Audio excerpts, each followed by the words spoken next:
So when I had, because to make a long story short, Todd had reached out to me before in the past when I had done a review for a movie that he was in, well, that he helped on, and he had like a split second scene in a movie for Daylight Sim. Love that film. Talked about Great it. movie. Yeah. Great movie. So I had, done a review for the movie, and then he had reached out to me and said, "Hey, I've got a little scene in the film." I said, "It's fantastic. I remember that scene." And then he was like, "But I also did a movie too called Cherokee Creek. It's a Bigfoot slasher comedy film. It might be up your house. I mean, up your wheelhouse if you want to look into it and do a review." I Yeah. was like, "Sure, I'll look into it. And if I like it, I'll review it and so on." And then I saw like 10 minutes and I was like, "This movie's fucking awesome. I'm gonna review it." And then I saw the film and ended up buying it, and the whole thing happened there. And Awesome. then I think it was after my That's a great movie. first, yeah, it is a great film. But after my first conversation with Todd on my show, I can't remember if it was immediately afterwards or if it was like a couple weeks after the fact. I don't remember the exact time frame, but he had basically said that if you love Cherokee Creek, you got to watch this movie Knucklebones. And I was like, okay, I will watch it, but it wasn't as thing was I was just trying to push it aside just to say yes for the sake of it. It was a genuine situation where I was I was going to look into it. Something caught my attention. Then I forgot about it. Then he brought my attention again, said, "You should check out this movie. I think you will love it. It's available on Blu-ray right now, the unrated version. Check it out." So then, I made the order, got it from you, and then saw the film. And I was like, this movie's fucking awesome. So whenever Tom makes a recommendation for a movie, because the films I've come across so far are rather good that he recommends, I'm going to listen to him. So, and then I saw the film, did the review, and then I reached out to you, and I have this going on here because the one thing that you've been asked this question before, and I'm not here to ask the same questions again here because if people want to know the whole story, they can more or less listen to those conversations. But the thing that I wanted to point out with you is that, I was surprised to come and find out, and I mean, maybe not surprised is the word, but I was more curious as far as like, because I figured that after the more or less the reception of Knucklebones, which you got the Blu-ray release, which is not something that happens very often for indie films, but you've also done a segment for a movie. I forgot the name of the film that you've worked on, which is more or less your secondary feature or segment debut, if you will, that you directed. But I was actually coming to Pendulum. Yeah. that's the one. So when I was surprised that you haven't gotten started yet on as far as working on another project as far as directing is concerned, because I figured that with more or less the reception you got with Knucklebones, that there might be some traction for yourself for you to be able to get possibly more funding for the next project and therefore a different story you would want to take on that. And then it wasn't until recently where you posted on social media, and even before that to me as well, where you had said I'm going to work on Knucklebones too, but it's going to be a Christmas themed film.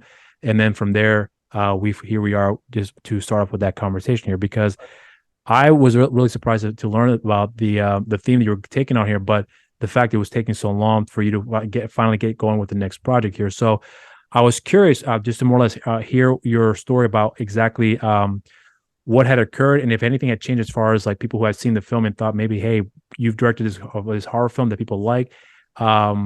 We would consider directing this film. Would you be interested in taking it on? Or is it a situation where none of that has occurred and now you're just trying to start from scratch to get the film going again, and now you've come to a point where you're able to build off some traction to bring awareness and therefore start this I think you say Oh no. Well, I was a writer first in right. LA for about 15 years. So I've been writing this whole time, especially during the pandemic. But also I produced a movie right after Knucklebones. I found, I did a lot of the producing on Knucklebones, and I found that I really enjoyed that. And I had a director friend asked me to come on board to produce something in New Mexico. That's called Pescador. That came out a couple of years ago. I just produced it. I didn't write or direct it. And then also, yes, there has been directing gigs. I've been hired. I've had contracts signed, and then things just, sometimes they fall apart. Yeah. Very Hollywood. So that's why I started directing in the first place, was to have more control over, the projects themselves. Raise the money myself, using my contacts that I made as a writer and living in LA for distribution and additional funding, and still working on that right now. I was writing during the pandemic, as I said, and preparing pitches, and I've been pitching, television shows as well as movie projects. Fortunately, horror movies are still doing very well. Yeah. Hollywood makes basically two kinds of movies now. When I moved into horror, no one wanted to do horror. I started in comedy, and then I did action movies for Jean-Claude Van Damme, and then Eli Roth read one of my action scripts, and he asked me to convert it into a horror script. And since then, I've been working in the horror genre. And now horror is big box office. I mean, Terrifier 2, everyone in Hollywood now, my manager is calling me again saying, do you have the next Terrifier 2? And I'm like, well, absolutely, I do. So I've been working on the sequel to Knucklebones. So this film with the idea for Knucklebones, because you talked about how it's going to be a Christian theme horror film, was that the initial intention, or was it something that that kind of just came in the later process of you coming up with the ideas for the sequel, or was it something you've already knew from the very beginning? Well, I have two different scripts for a Knucklebones sequel. I don't want to give away the other one yet, but this was the one I was just felt the time was right, and I just love Christmas horror movies so much. And we're getting, I mean, Hollywood just put out Violent Night. That's a mainstream movie, and it's an Yeah. action movie, but it's it's pretty violent, and that's usually what the people have a problem with Christmas horror. They don't like Santa Claus being combined with violence, but now that's pretty, Acceptable. yeah, now. Yeah. So it's great. And then Christmas Bloody Christmas just got theatrical, and my manager called me and said, we can put you in theaters. We made some contacts with some major theater chains during the pandemic, and they're very much open to putting horror back into theaters, or low budget horror, indie horror. So, and Terrifier 2 had done 10 million last time I checked, and that's off a $250,000 budget. I mean, that's great. Yeah. And all the compliments, Stephen King loved it. Mike Flanagan's been talking it up, and he's the king of horror right now, and especially with the streaming services. And it's funny, I brought him up because I've always thought that the slasher film should evolve. And I've been like, I've always trying to come up with how to label it. And Mike Flanagan nailed it. He called Terrifier 2 a mega slasher. So I mean, really, I'm like, yes, because I mean they're very much similar to superhero movies. They kind of the slashers have superpowers, and there's some supernatural elements. So interesting. That's how I started with the basic concept for Knucklebones. Was I was online, and people were arguing if Jason was human or not. And I'm like, he's clearly not human. He's been dead several times, but they never really come out and say in the movie, what he is, is he supernatural? So with Knucklebones, I just come right out and say he's a demon. He's impossible to kill. Good luck. So that's kind of how I came up with him. Well, so because you talked before about how you had several projects in the works and contracts were signed and it fell through for one reason or another. Not that I'm asking you to tell me what the projects are, but were they mostly in the horror genre? Because the reason I'm asking this question is because you made a horror film, were people just coming to you because of your work, because of your work in Knucklebones, or were they giving you a chance to say, hey, we love what you did in this horror film, we think you'd be a good fit for this type of film too? It's not a horror movie, but it's kind of same sensibilities. We'd like to hear your take on that, or is it all just strictly horror and that's all that was being offered there to you? It's been mostly horror. Okay. Producing has allowed me to expand into other genres. But like I said, I do have, I did start off in comedy and action. So I still have those scripts as writing samples for people. And I did have a few movies get made that were on Netflix for a while, that were comedies. And so there's a reference point out there, but primarily horror is because that's what everyone wants right now.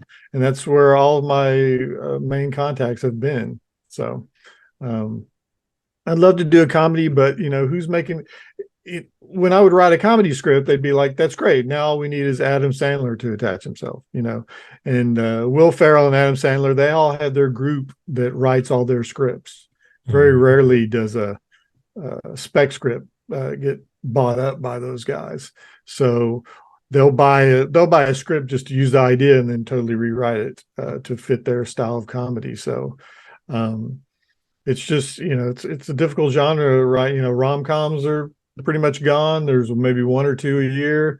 Yeah. Dramas are hard to make unless you have a A-list star.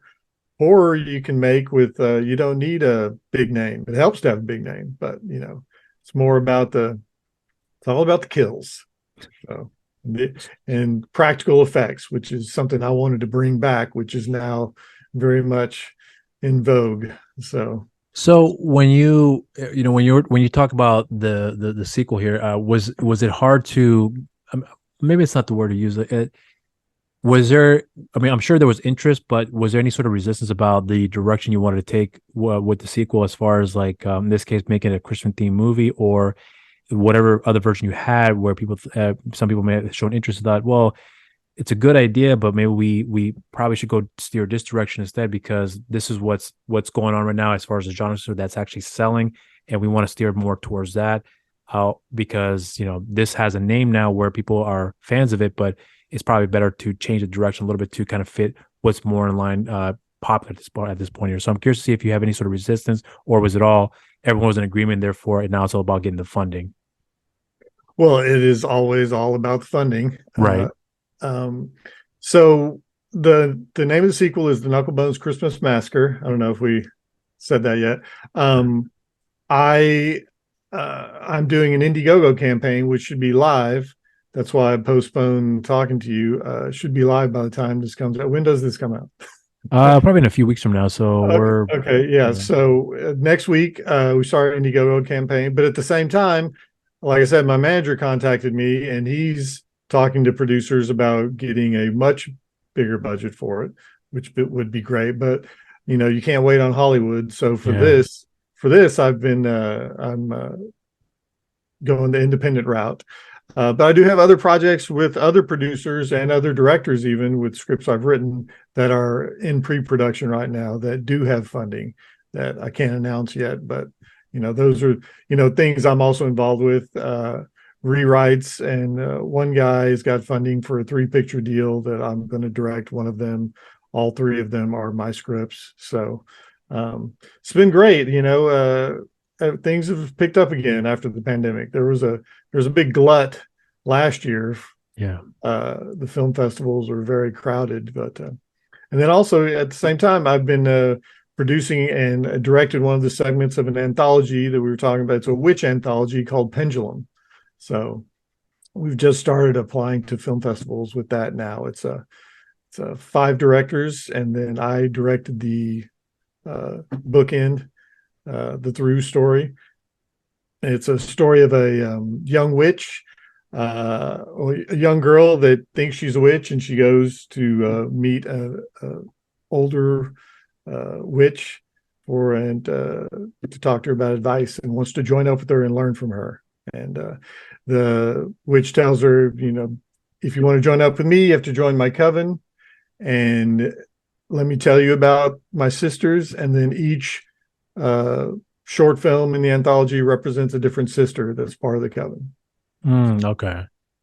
So let me ask you real quick about this here, real quick, about going back to Knucklebones, because this I'm curious to see if you can indulge me with this here, because the way that Knucklebones the way the film looks, the first film, are you anticipating to more or less keep the same aesthetics as far as how the film sensibilities work in terms of the more or less the hardcore slasher aspect of it, or are you changing something apart from the fact it's a different type of film in terms of the theme is concerned? But are you looking to change something about what you have done before to make it different, to make it stand out in itself? Or are the aesthetics still going to be the same as it was from the first one that will carry on into the sequel? Well, by aesthetics, I mean, it's still going to be very much a hardcore slasher. Right. The original look was for the first film was kind of like a Texas Chainsaw Massacre remake, Right. kind of very summertime, colorful. This is going to be, the look is going to be probably more leaning towards Terrifier, the more dreary. In fact, I'd love to work with that DP. But no, yeah, I want to upgrade Knucklebones, which I discuss it in the campaign video from my Indiegogo campaign, but using a lot of green screen tech to make him, because when you have a skeleton creature, Mhm. it's you're either CGI or a guy in a suit. Right. So obviously for low budget, we did guy in a suit, and but I wanted to mix it with some green screen technology, which they did a lot on Game of Thrones with all of Mhm. the zombies they used on there, to make him look like, to have a guy in a suit, but also make him look, more like a skeleton and flesh dripping off of him and all that kind of stuff. So that he's gonna change a little bit. But no, it's still going to be the same deal. I still one-liners. I spend every day thinking up one-liners for him to say. I may have a no one-liner version because people are like, it's scarier when they don't talk, and that's true. Terrifier, the guy's a mime. It's as scary as it gets. But I grew up on one-liners in action movies and horror movies, and I really love and write comedy, so I really try to work that in. But it's a very dark humor. It's still very much a slasher. So Is Zibrod expected to come back to play Knucklebones or absolutely, okay? he's in the Indiegogo video. He and Todd have already been cast in the sequel. Tom is coming back to play Knucklebones. So yeah, he was great. He was so good. Yeah, he was. It's funny because I remember in the Blu-ray, you had the audition tape that you had available for, because anyone had seen the film, especially the unrated cut, which I do recommend people do check out, because I think I said in a review too, if I recall correctly, that when I saw the film and then saw the special features, especially with Tom's audition, I could see, from what you had described before, that what it was you saw in him that made him the perfect fit for the character. But for someone like myself who's familiar with his work, with the various stuff that he's done in the last couple of years that I've come across here so far, I think some people tend to forget that he's also a very, very good actor as well too, as well as being a physical actor. But I'm wondering if because of what you've seen Tom do throughout the years prior, I would imagine since then, if are you actually going to do anything more? I mean, probably amp up the physicality for him, or amp up the comedy for him, or just provide some sort of what's the best way I could describe it? Like some sort of seriousness behind him, where you've seen Tom can do that, but can he do that in within the confines of a horror slasher film, but still provide that more or less of scare. I don't know. I'm trying to avoid sounding generic, but to provide a real I know what you're saying. depth to I know you want to take the advantage of all of his. right, Unfortunately, when he's in that suit, there's not a lot. I mean, his performance. It's so his performance gets complimented in so many reviews, right. and and he's doing stunt work, but he's doing a lot more. As far as giving him more, the way. And there's been different versions of the script. The way you would do that is to have him play a different character, or play that character when it was human, before he became the demon. And he does play the Nazi scientist in the Yeah. first movie. He's the one that pulls the switch.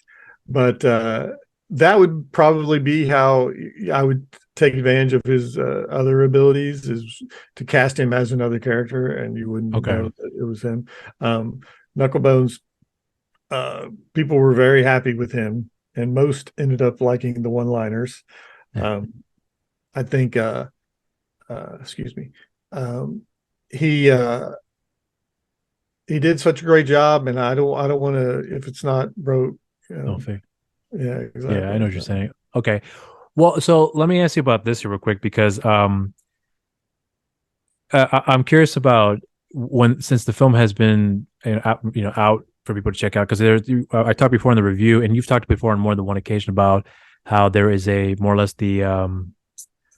the original cut, if you will, that cuts out a lot of more of the gorier aspects of the film that the unrated cut obviously had put back, including the intro that we see with Hitler here. But when it comes to the your thoughts on the film, I'm sure you still love the movie because obviously there's a great deal of connection you have with the film. But I'm wondering if anything has changed for you along the way as far as how you look at the film since it's been released. That maybe someone has pointed out to you before that you never considered before that made you either look at it differently. We say maybe I could have done this more differently now that I saw this, because I understand there's limitations in the previous production, but I'm not talking about in that respect. I'm talking more in the sense of like how you thought one thing worked, and then when someone else brought it to your attention, or maybe you looked back at it again, and realized, okay, I thought it was a good idea, and it was a good idea, but we could have done better. And now that I know we can have more funds, hopefully with the next production, we're not going to go that direction. We're going to go down this direction instead. So I'm curious to see if anything has changed as far as how you look at approaching with your overall direction that you think could be for the better, that you thought was a good idea in the first film that you're not going to carry on to the second film. Well, I mean, this film is going to be much different story wise. Right. That's one thing I wanted to play with is both the story that Knucklebones is dropped into, and also the mythology of Knucklebones himself. So those are the two things we're definitely exploring, and things that are different from the original film. You learn more about him. I don't want to give, like I said, too much away. And you also you learn more about the actors. During the first movie, it was the first time I directed. I was, I loved having all of these balls in the air, but I was worried about special effects and all of the things you worry about, stunt work. And I don't think I let the story cook long enough with the actors themselves. So Okay. we're going to spend more time with the actors, and also for fans that want a true sequel, there's a throughput line in that too, even though there is a whole new group of characters because everyone got killed in the first movie, pretty much. But if you've seen the ending, you see that there's a sequel potential. So I definitely take advantage of that. So yeah, I mean, nothing's going to change with the aesthetic of him killing people, but the story itself is going to be totally different. So, would you say you're more excited about what you're doing with this particular film than you were with the first film? And what I mean by the question is that, because you've already been through the motions with the first film and have gone through the experience, maybe some things that were exciting that you may have not experienced before firsthand, now that you've done it, anticipating the second film and getting all that started for you, does your excitement level change a little bit about what you've experienced before, that now you know what to expect, that may not be as exciting, but maybe you're better prepared for it to start handling as you start progressing along the way? much more excited for the sequel because, Okay. I'm just, I've so you're there's so many building blocks that are put in place with the original movie that I don't have to redo. I can now further develop ideas and introduce new ideas, and that's always exciting. And new kills and new one-liners. Yeah, so I wouldn't be doing it if I wasn't excited. And I pitched the idea to Tom about year and a half ago during the pandemic, and he was like, yes, that's great, we need to do that story. So yeah. What do you think about the way things have changed for you personally? Because you talked before on several occasions, even just now too, where you were talking about how you had got into out to LA, you were a writer, and you've got some projects that had been that had got funded, and you've had the films released, and then you worked with some pretty high caliber people in the industry that had expressed interest in your work, and then for one reason or another didn't work out, but you still maintain a relationship here where now that since the film has been released, it sounds like to me it's more or less the same thing, but it sounds like to me that the opportunities are a little bit more grander as far as maybe the things you weren't offered before are being offered to you now. But I'm wondering if your selection process has changed as far as how you look at, okay, I'm not doing this, but I am going to do that. But I know that if this was me 5 years ago, I probably would have done this, but I'm not going to be doing this now because of the experiences that I've gone through and I've learned from that. it's going to help me make a better decision about what I want to do about handling said event or project moving forward here. Well, yeah, my manager and agent encouraged me to direct because it would open more opportunities. Okay. But writing has always been, that's my quote unquote what I call my day job. So during the pandemic, everyone basically was living the way you live as a writer in LA in your apartment, working in front of the computer. So during the pandemic, I sold 2 scripts. One of them I got hired to write, and one was an original story. But that's what a lot of people don't realize is in Hollywood, the writers make a living writing and rewriting other people's scripts because you may sell script and rewrite it twice, and then they're like, oh, we want more ideas, so we hire someone else. So everyone ends up rewriting other people's scripts, and that's how the majority of writers make it in Hollywood. It's we're all waiting for that big movie to pop to open up the more opportunities, but their scripts out. My friend says his scripts adorn some of the finest shelves in Hollywood. So while I've been fortunate to have several movies produced, I've probably sold 5 times as many that didn't get produced. So do you think that when it comes to, for someone like yourself, when you're getting presented these opportunities, I'm wondering if your goal in mind is more about what's the way I can ask here? When you first started getting into the business, it's obvious to me that you were into it because you loved the craft, and then as you started to gain some momentum for yourself, where you got paid for it, and then I believe you're still in Texas right now too. Is that right? Or are you back in LA?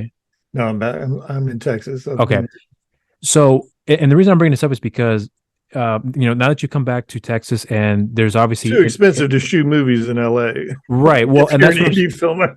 Right. Well, insanity. And that's what I'm saying too, because Texas now has become another hub for filmmakers in television too. Obviously, Tyler Sheldon, excuse me, has made several shows out of the state, and there's other various filmmakers. I mean, Todd, just his example is just to name a few. Yeah. But what I'm saying is that when you started to, go through the motions now and seeing how the industry has changed in terms of where most people who make a living in the industry have to live out in the West Coast or maybe in the East Coast, depending on the production companies, and then you realize now that it's no longer a thing where you have to do that. Do you think it's a lot more easier now to be able to navigate as far as how you are able to get the films done, not having to go to Hollywood anymore like it was a number of years ago, where you can just do it from the comfort of your own home, because now there is a business that allows you to be able to do that, at the comfort of your home? Right. Well, no. Okay. You absolutely need to move to Hollywood. Okay. If you've never been to Hollywood, my first advice is move to Hollywood and start meeting people, going to parties, making connections, because it's all about the meetings that you take. Now, I've made a lot of contacts, but if I had a super hot script right now where I was shopping myself as a director, I would be back out there in a heartbeat and taking meetings. I know all the meetings were over Zoom for the pandemic, but now there's, it's in person again, and that's how you make the contacts. It's very hard to. It's not impossible, with YouTube and everything. There are many routes and TikTok to filmmaking in general. But if you want to make feature films and television, definitely move out to LA and start meeting people.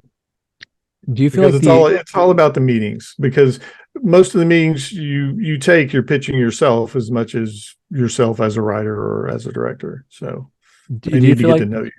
Do you feel like the indie filmmaking scene has become a little bit, maybe this is the appropriate word to use, but more saturated, where you have a lot of people now that, maybe not been able to go to Hollywood to go out there and, to be able to do what you have done, but now they're able to do it again at the comfort of their own home, where they're not using the Hollywood system, but they're doing it on their own, where they're getting the funding themselves, and then right, and they're making and they are making a ton of films locally here. Right.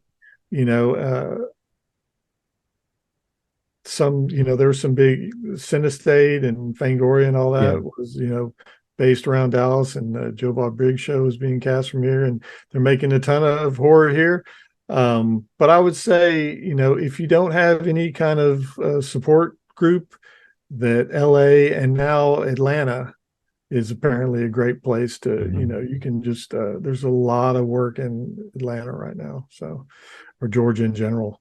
But no, I mean, it can be done anywhere. As a writer, I always used to say, I can do this anywhere. And you can if you've got a job that you're working on. But if you need to get a job, you need to go, take the water bottle tour, as we say, and go to all the meetings and get your free water bottles. Do you think Texas in time will be more or less like the next hotspot, like in this case, like Georgia is, and even to some degree, I would say even Louisiana too, with New Orleans being a hub out there as well, Yeah. and even up in Canada. Do you think that? And New Mexico. I mean, I was just Yeah, there. Albuquerque is popping.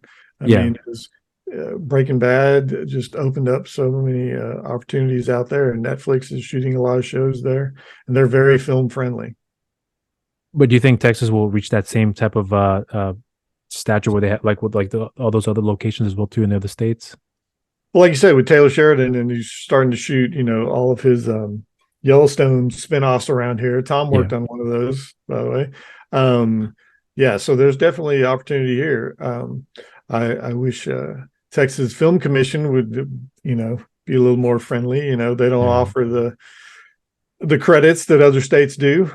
But if you're a big production, I'm sure they'll make a deal with you. But it's the smaller films that are, that need the help.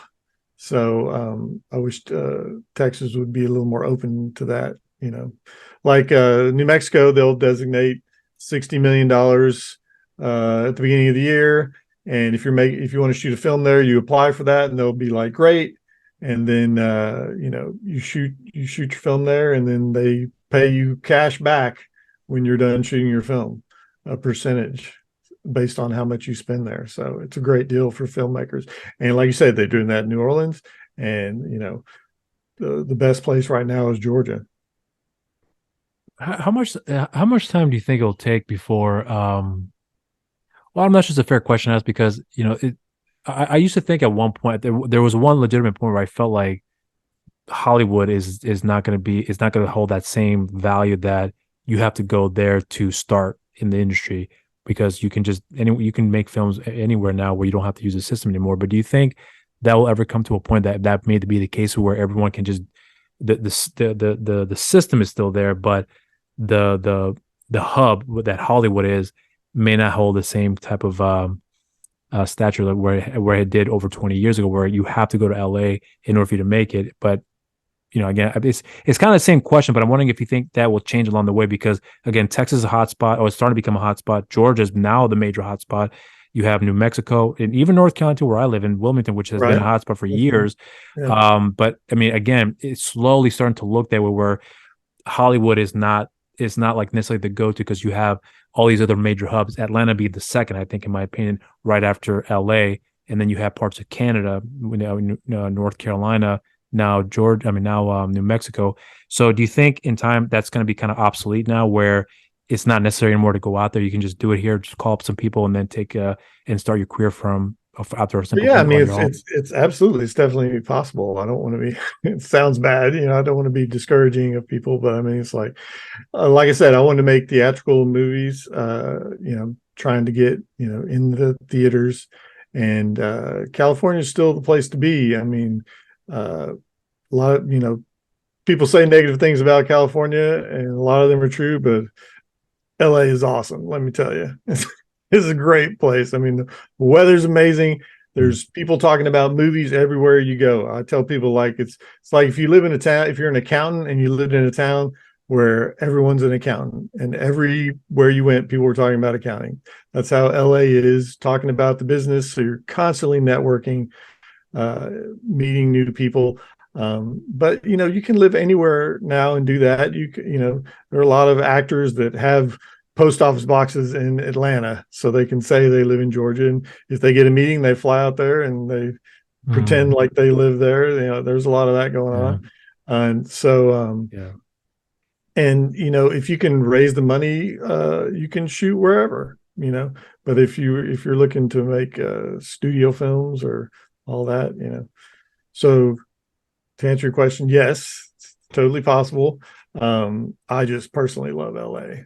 And I love Texas. I mean, I came back here to do projects because, you know, I can get locations for free and I have friends that, you know, that will help. And, you know, and when you're making an indie movie, every dollar counts. So um, it is way too expensive to live in LA. So And do you I'm, miss it though? As far as like, I mean, if you have the ability to do so, would you move back, or would you prefer to stay in Texas now that you've been there? if I had the right project, I would definitely move back. Yeah. So Okay, so you're not um, opposed to going back permanently. no, no, but you know, it is appealing to not live there because you know, it is you know, it is a lot. Yeah, So, you yeah. I heard know, the traffic is horrible out there. yeah, yeah. But I mean, you know, I used to live in Austin, and last time I went there, traffic's pretty bad there too. So, you know, it's pretty bad in Dallas. You know, Yeah. traffic's bad everywhere. But yeah, in LA, they say that you can do one thing a day. So it's like, I have to go to the bank. You know, it takes you an hour to get there. You know, it's just every drive is quite a trek out there. But I was a writer, so you know, I was only doing that for meetings and stuff. So it was a little easier. So with horror kind of more or less being like the new hot thing now, because you've got guys like Mike Flanagan, Jason Blum, who is killing it with Yeah, his production company, definitely. and they just announced not too long ago too that him and James Wan have kind of partnered up where they're going to Yep. make films together. So you have like these two gentlemen who are more or less kings of the horror genre, if you will, especially with James Wan with all the Saw films. Well, mainly the first one, but all the other films he's done since then. Conjuring and Yeah, Insidious yeah. franchises and all that. Yeah. Right. And so now they're more or less joining forces here with the anticipation of new upcoming project with potential franchises that could come out of it as well too. The reason I'm bringing this up is because because you start off in writing comedy, and then horror kind of more or less kind of fell into your lap, and then it became more or less your bread and butter, if you will. I would say, based upon with what you have been associated with here. That do you think that the way things are working right now when it comes to the industry, how before where horror was kind of because there was a period of time, remember, where horror films were more or less kind of like the the black sheep of the industry, if you will, where it's cheap, easy to make, they make their money back, but no one cares about that. But now slowly the guys who grew up loving the genre are now making these films, and they are adding some more depth to the story, whether it be a comedy side of it or much more serious, if you will. But there is something that's changed along the way where the layers have become much more complicated, and therefore the stories become much more interesting. Now you're getting franchises that were never conceived of before that are now just like household names. Where you look at the Conjuring universe, how many spin-offs that we've got out of that, where it is a franchise now. So when you're looking at horror right now, especially with Mike Flanagan leaving Netflix, which he had a killer streak when it came to the production he's done with them, now going over to Amazon, where there's talks about him doing the Dark Tower Dark series. Tower, yeah, Yeah. absolutely. Yeah, So great. you're looking at the how things have changed for horror, especially when you have like Doctor Sleep, the sequel to The Shining, which was a film that no one ever thought would ever come out, and here it is now, which I believe was pretty Fantastic well movie. received. Right. Fantastic movie. And then So the actress from that is now doing the Mission Impossible movies. So it right. So launched her. Yeah. Rebecca Ferguson, yeah. And so Yeah. I mean, like again, there's the horror genre now is becoming much more acceptable with the mainstream, because we know with Well, this new yeah. film Megan that's coming out out of Jason the Blumhouse production guys. um the concept I thought was ridiculous when I first heard it. This sounds like a Chucky film, but when you see the trailer and then you're hearing the word of mouth, it's like much better than I anticipated, because again, I think the trajectory of how people look at horror has changed once they see the visuals. So I'm wondering if you think that because the genre has become much more acceptable with mainstream, has it become much more easier for you to be able to, let's say, more or less sell an idea for a horror film that maybe 10 years ago would have been a lot more difficult, but now it's a little bit more easier? Is that kind of a fair assessment to make? Well, definitely. I mean, I think that there's always been layers to horror. I think the story possibilities of horror are, you can do so much. You can do action horror, you can do sci-fi horror, you can have a comedy in your horror, you can do romances. So as a writer, the Mhm. storytelling there, the possibilities are endless. As far as how things have changed. Well, yeah, I mean, you've got Jenna Ortega, biggest star right now, and Yeah. she's a scream queen. Horror is where made her bones, and then Florence Pugh and Anna Taylor Joy. All the big stars are coming from horror now, so yeah, and they're going to be telling different types of stories, and you know. All of these stories have always existed, in books. So now we're going to be seeing all of that, Dark Tower. I mean, that's going to be a Yeah. series. Um, so yeah, I mean, the possibilities are endless, and horror fans are so great and they're so loyal, and we love horror and we come out opening weekend. So, and Hollywood loves that. Hollywood loves that, that opening weekend box office. So, it's just going to get bigger and bigger.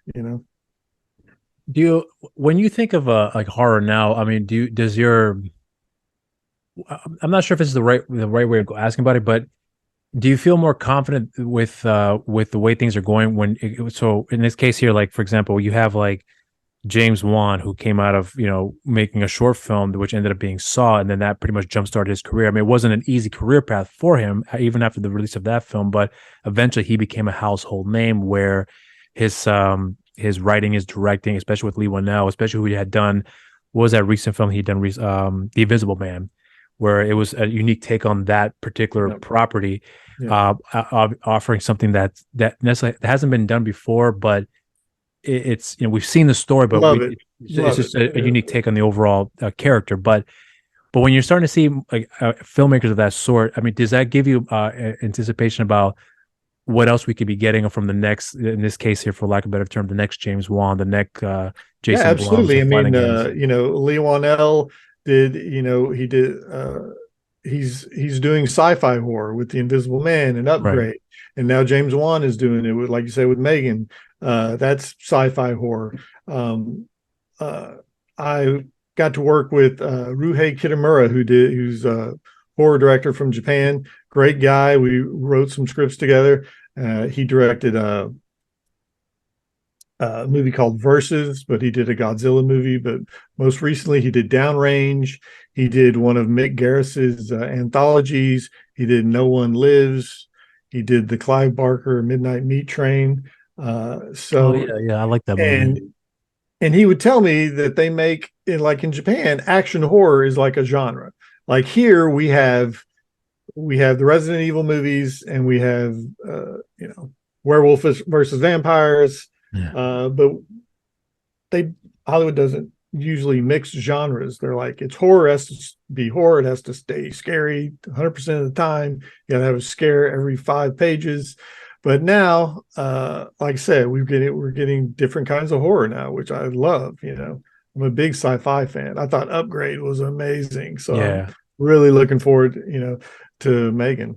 So What to you? What's actually a horror film or a genre film that you can think of right now that is really underrated, that either not people have seen or maybe have seen but had forgotten about, that you think deserves to be more or less in that cult status? Like, what's a film in mind that you think of that is you believe is that good but not that we have heard about?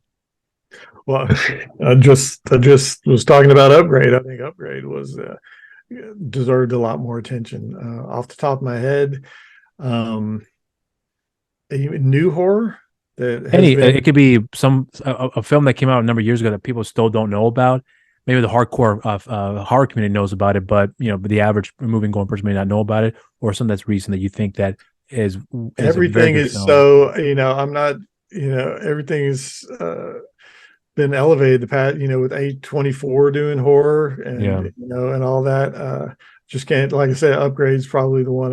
I think that there's so much going on in that movie, about where we're going as a society and as humans, and transhumanism and all that stuff being explored with a kick-ass action slash horror premise. It was a great movie. And Invisible Man, same thing. I'm excited to see what he does next. So I'm sure he's going to be involved in the Blumhouse James Wan. I'm pretty sure he will be too. Yeah. And Blumhouse watched Knucklebones, the first version. They didn't think it was quite good enough for theatrical, but they said they definitely want to see what else I'm working on. So, but like I said, my manager has a relationship with them, but my manager just got into distributing, and he's like, I'll put it on 600 screens next Christmas. Go make it. So like, all right, let's do it. So that's the current goal. What's the budget you have in mind to raise for you to be able to make the film to truly showcase the vision you are wanting to put out there for the sequel? Well, yeah. So it's all going to be on the Indiegogo page. Right. So look for, I don't have the address yet because it's not live, but it's the Knucklebones Christmas Massacre, and 40,000 is our goal. That's what we're, and that's what I need to make the movie that I want to make. But beyond that, if we get more, then I can add, a big name from the horror genre. I know Barbara Crampton through a friend, but I would love to get Kane Hodder in it. So, and I'd love to shoot it in actual snow as much as possible, which means leaving Texas to go shoot some scenes. So 40,000 is the minimum. I'm curious because I think before, I'm sure you're okay with me revealing this here, but I think you had said that the first film costs $100,000. So 40,000 is that something that you think was just enough to cover with what you guys need, or that's just the baseline for what you need, and then you have other people coming in and investing to kind of add on to that to be able to expand on it further? Well, definitely, because after that, there are new ways to raise money for independent films. You can pair up. The sequel has the theme is bullying. So it's very anti-bullying film. It's a young girl that her friend suffers a tragic bullying accident on Halloween night, and so she summons Knucklebones on Christmas Eve for revenge. But I'm looking to pair up with a nonprofit, and then all of the money that you give to the film is 100% tax deductible, and then a portion goes to the nonprofit. So that's one of the ways. That's the second phase of fundraising after Indiegogo I'm going to explore. And like I said, my manager is trying to raise 250 to 500,000 and do a Terrifier range of 250,000. So, and the first movie costs a lot because I'd never done it before, and there's so many things that are streamlined now. Filmmaking it overall has gotten cheaper, and I've learned where to direct the money now, so a lot of things that came up in the first film, and then like in producing the film in New Mexico and stuff, I've learned a lot. So I think, obviously I'd love to get 75 to 100. That would be ideal.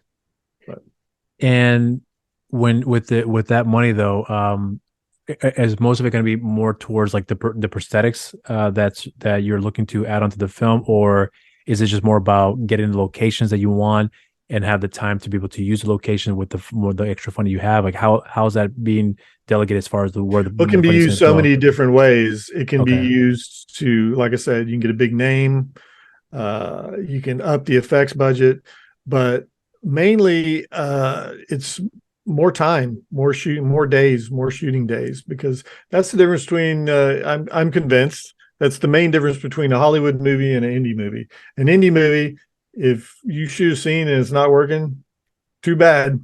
Move on.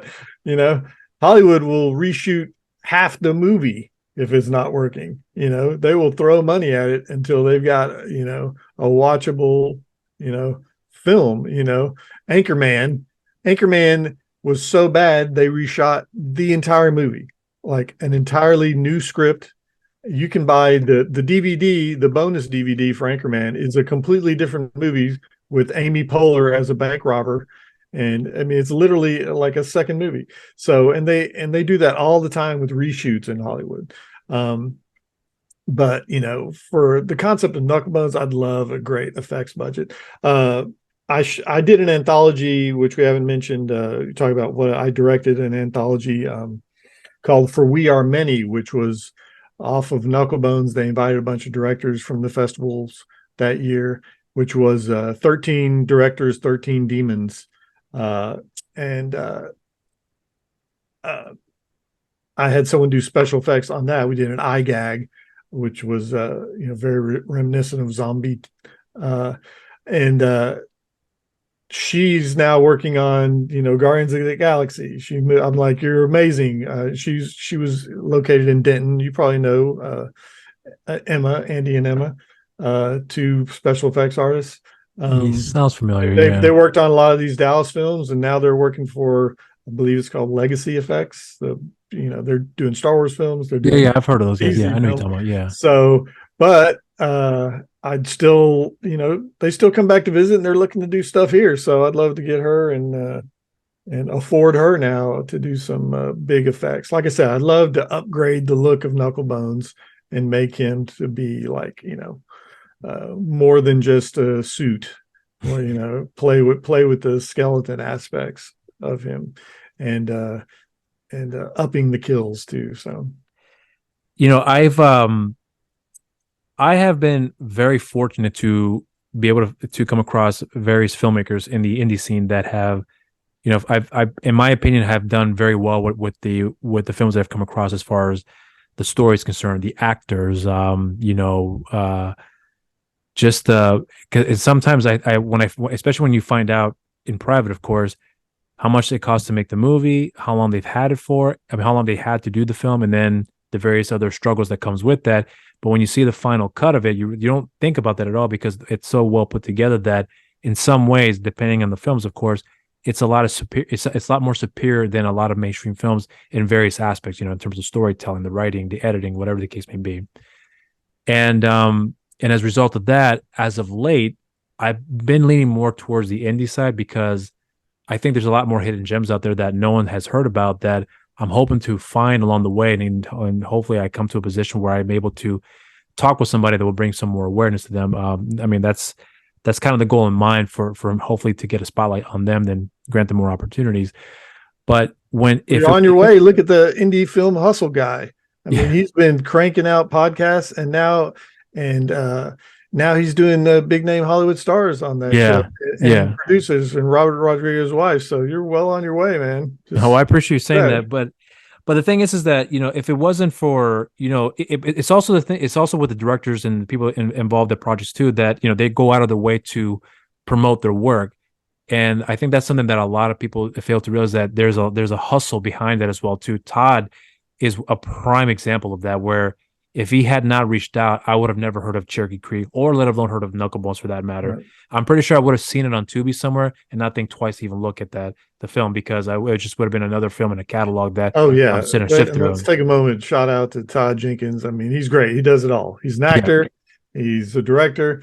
He and I got together during the pandemic and did the director's cut of Knucklebones. Yeah. That's what started the push for the sequel, is getting it out to a new audience and getting out the uncut version, which, so many platforms cut out. Yeah. Only the Europeans got to see the good stuff. Germany did like 3 different unrated Blu-rays.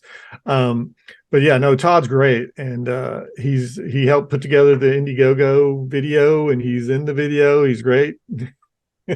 He's an elf. A Texas self, yeah.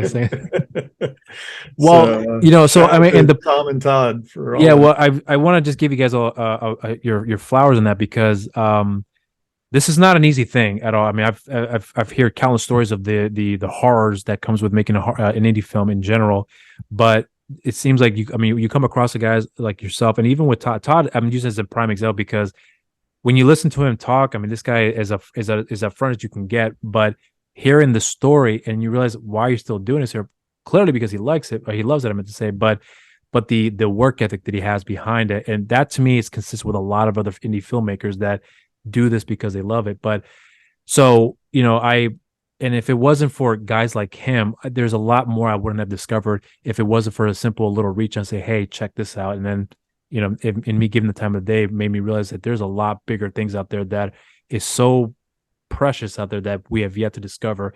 And it's guys like him that is kind of give that leeway for me to look further into that rabbit hole, if you will. So if it wasn't for him, I would have never had the Yeah, and opportunity. Hollywood is taking notice of Todd. I mean, he's on, Reservoir Dogs. Reservoir Dogs, and he's done a bunch of Reservation Dogs. I'm sorry, I'm not Reservoir Reservation Dogs. Dogs. Yeah, Yeah, a bunch sorry. of theatrically released movies in the past couple of years. So Yeah, he's killing it. yeah, he is, and I think And he's huge in the local Dallas scene. I mean, he's insanely talented and helpful. yeah. So, this is me just pretty much giving you your flowers as well too. So, if there's anything in particular that you want to make use and to close out here that we may have left out for people to be prepared for, because I know you said by the time we get done with this year, the Indiegogo campaign will be officially started. So I'm sure by that point I'll have all the links and description down below for people to look out for, which I'll also be posting on social media as well too. So is there anything else in particular that we may have left out that you want me to be on the lookout for that they can do, what they can do to help out and putting money down for the film and getting the word out there as well? Oh, well, yeah, absolutely. Sharing the page once it comes out. And if you pledge at least $50, you get a copy of the unrated Blu-ray that Todd and I put together. We're giving that as a reward for every tier, $50 or higher. And you can also just buy the Blu-ray at knucklebones.org.